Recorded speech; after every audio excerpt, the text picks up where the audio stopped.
আবার কিছু আছে কথার মধ্যে শিরক। যেমন কেমন আছেন, আপনার দোয়ায় ভালো আছে।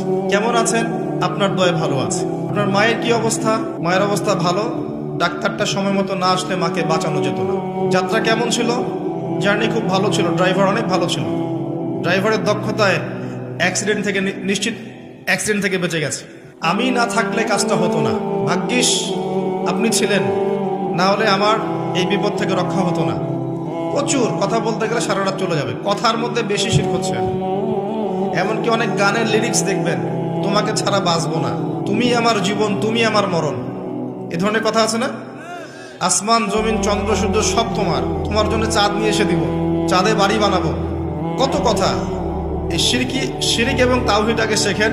শেখার পরে আপনি উপন্যাস পড়বেন, কবিতা পড়বেন, গানের লিরিক্সগুলো পড়বেন, দেখবেন যে শিরিক দিয়ে ভর্তি।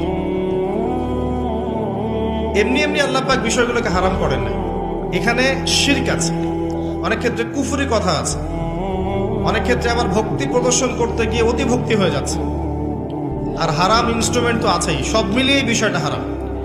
তার উপরে আবার এটা আপনার সময় কিল করবে এবং আপনাকে আল্লাহর জিকির থেকে সরিয়ে দেবে। যখন আপনি এগুলোর মধ্যে ডুবে যাবেন, ওই মোমেন্টে আপনি আল্লাহকে ডাকতে পারবেন না, ওই সময়টা ওরা খেয়ে ফেললো। সব মিলিয়ে বিষয়টা হারাম। তো এরকম কথায় অনেক শিরক হয়। তো বেসিক কথা হচ্ছে, তিনভাবে শিরক হতে পারে: আপনার কথায়, আপনার কাজে এবং আপনার চিন্তায়।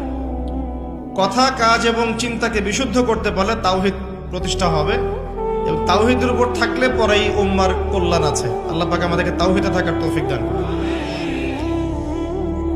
যারা শিরক মুক্ত অবস্থায় কবরে চলে যাবে ইনশাআল্লাহ, তারা উত্তর দিতে পারবে যে রব্বি আল্লাহ, আমার রব হচ্ছেন আল্লাহ।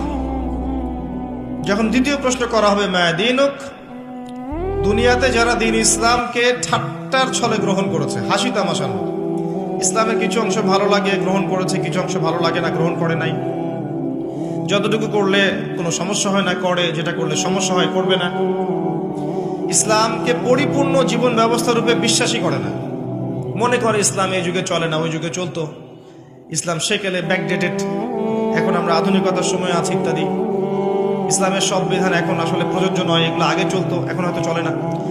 যদি ইসলাম সম্পর্কে এমন ধারণা থাকে মানুষের, সে উত্তর দিতে পারবে না যে মা দীনুক, তোমার দিন কি। যারা পরিপূর্ণরূপে ইসলামকে গ্রহণ করেছে মননে, ইসলাম একমাত্র জীবন ব্যবস্থা যেটা আল্লাহর কাছে গ্রহণীয়, এবং এখানে প্রত্যেকটা বিষয়ের সমাধান আছে। হ্যাঁ, আমি হয়তো আমল করতে পারছি না বা বাস্তবায়ন করতে পারছি না, কিন্তু আছে ইসলামের মধ্যে, এই আকীদা ঠিক আছে। আমল আপনি করতে পারবেনও না এখন।